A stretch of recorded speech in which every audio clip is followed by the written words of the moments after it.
मैं फिर बोल देता हूँ bill of exchange. Bill of exchange में मैंने बेटा क्या बोला है कि जब एक बंदा दूसरे बंदे को उधार पे चीजें देता है, तो जो बेचने वाला होता है सेलर, वो परचेजर को ऑर्डर देता है कि यार तुम एक स्टाम्प लेके आओ, उस पे राइटिंग में लिखो, तुम और मैं दोनों साइन करेंगे, ठीक है, और उस पे लिखेंगे कि तुम मुझे किस एड्रेस पे चीजें डिलीवर करोगे, किस टाइम पे करोगे, और कितनी अमाउंट मुझे वापस करोगे। ठीक हो गया जी। अच्छा, ठीक है। उसके उसके बाद ड्रॉयर कौन है और ड्राई कौन है? जो बंदा बिल ड्रॉ करता है, सेलर जो है वो ड्रॉयर है, और जो परचेजर है वो ड्राई है। बेटा जो सेलर होता है वो उसे ड्रॉअर बोलते हैं, जो सेलर होता है ना उसे ड्रॉअर बोलते हैं, और परचेजर को ड्राई बोलते हैं। ठीक हो गया। पेई कौन होता है? The person who actually receive the money. बस इसकी डेफिनेशन ये याद करनी है। याद क्या करनी है, सिर्फ बता रहा हूँ बेटा। पेई कौन होता है? ड्रॉअर होता है जो सेलर होता है, जो बिल लिखता है। ड्राई होता है जिस पे बिल लिखा जाता है, जो परचेजर होता है। पेई कौन होता है? The person who receive the money. वो नॉर्मली सेलर ही होता है बेटे, उसी ने मनी रिसीव करनी होती है। जो सेलर होता है वही पेई होता है। The person who actually receive the money, ये इसकी डेफिनेशन। ये यहाँ थोड़ी मुश्किल लिखी हुई है, ये बेटा आपने याद नहीं करनी है, मैं आपको इसलिए बता रहा हूँ कि जब आपने क्वेश्चन करने हैं उसमें जरूरत होती है ना।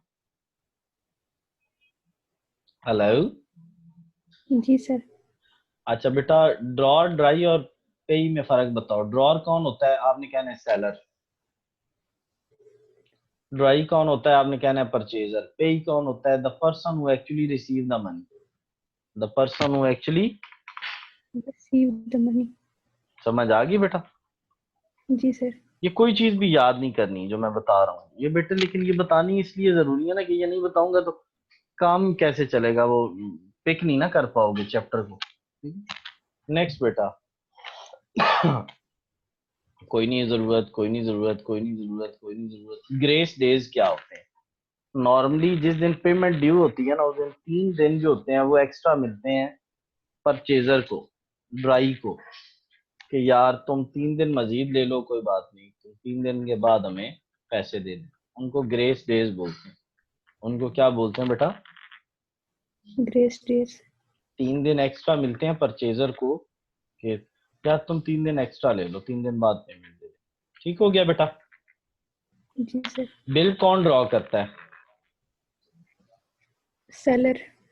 तो सेलर के लिए बिल बिल रिसीवेबल होगा। सेलर के लिए बिल क्या होगा? Bill receivable. और परचेजर के लिए बेटा बिल पेएबल। परचेजर के लिए बिल। पेएबल। अच्छा, बिल जब लिखा जाएगा तो किसके पास रखा जाएगा? सेलर के पास या परचेजर के पास? लगाओ तुक्का, देखा जाएगा। सेलर के पास, उसने पैसे लेने। बिल्कुल ऐसे ही है, बिल्कुल ऐसे ही है। बिल सेलर के पास चला गया। अच्छा, सेलर को कितने माह बाद पेमेंट मिलनी है? 3 मंथ्स के बाद। कब मिलनी है? 3 मंथ्स। तो 3 मंथ से पहले अगर उसको पैसों की जरूरत पड़ गई तो क्या करे? वो बैंक में जाएगा, बैंक वालों को बिल देगा और पैसे उनसे ले लेगा। इसे बोलते हैं बेटा डिस्काउंटिंग ऑफ बिल। इसे क्या बोलते हैं? Discounting of bill. Discounting of bill क्या होता है? जब ड्रॉर को ड्रॉर को हम होल्डर ऑफ द बिल भी बोलते हैं बेटा, उसके होल्ड में है ना, कब्जे में है ना। ड्रॉर को जब जी सर। पैसों की जरूरत पड़ती है ना वक्त से पहले, तो वो बैंक के पास जाता है, उसे कहता है यार तुम अपने चार्जेस काट लो ना, लाख रुपया मेरा बनता है, तुम 95,000 मुझे दे दो। इसको क्या बोलते हैं बेटा? Discounting of bill. क्या बोलते हैं? Discounting of bill. आगे चलूं। जी sir. Endorsement. Endorsement of bill क्या होता है? बेटे बाज औकात ऐसे होता है कि बिल जो होता है ना वो मतलब सेलर है, सेलर ने किसे पैसे लेने हैं? लेने परचेजर से। अच्छा, वो जो सेलर है उसने आगे किसी के देने हैं, तो वो जिसको उसने देने हैं ना, वो बार बार गारा आ जाता है कि भाई जान मेरे पैसे दो, पैसे दो, पैसे दो। उसने कहा यार मेरे घर में और कुछ नहीं है, ये बिल है मेरे पास, स्टाम्प लिखा हुआ है, मैंने फलां बंदे से पैसे लेने हैं, ये तू ले जा। समझ आ गई बेटा? जी सर। तो इसको बोलते हैं C of the bill. Endorsement of bill, किसी और को दे देना, किसी और को दे हाँ, देना, ठीक है। अच्छा जी, बस ये हमारा था। बस कल से हम इंशाल्लाह एंट्री स्टार्ट करेंगे। इंट्रोडक्शन मैंने बेटा आपको इस चैप्टर का दे दिया है, बस यही इंट्रो था। लेकिन एक चीज मैं आज आपको बताना चाह रहा हूँ, अकाउंट जी, रिसीवेबल जो होता है ना, उसका बेटा एक और नाम होता है क्रेडिटर ना डेटर, उसका एक और नाम क्या होता है। लेटर और अकाउंट पेएबल जो होता है ना, अकाउंट पेएबल, उसका एक और नाम होता है क्रेडिटर। मतलब रिसीव हुए होंगे तो डेबिट और गए तो बेटा आप क्रेडिट। अपने आप को सोचो, अपने आप को सोचो, आपके सामने ना 10 बंदे बैठे हैं, कौन आपका डेटर है, कौन आपका क्रेडिटर है। जिस बंदे से आपने पैसे रिसीव करने होंगे ना, कहो ये मेरा डेटर है, और जिस बंदे को आपने पे करने होंगे वो आपका क्रेडिटर है। मैंने बड़े सादे लफ्जों में बेटा आपको बता दिया।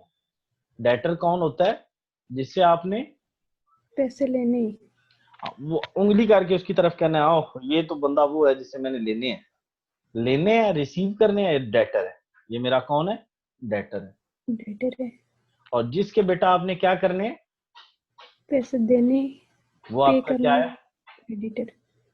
अच्छा देखो, आप अगर कोई जिस बंदे से आपने पैसे लेने होंगे वो कौन होगा आपका, जितने पैसे आपने, डेटर। डेटर होगा। आप ऑटोमेटिकली दूसरा रोल आपका हो जाएगा क्रेडिटर, आप क्रेडिटर बन जाओगे। समझ आ गई बेटा। अगर एक सिचुएशन है ना, आपने किसी से पैसे लेने हैं, वो आपका क्या बन गया, डेटर।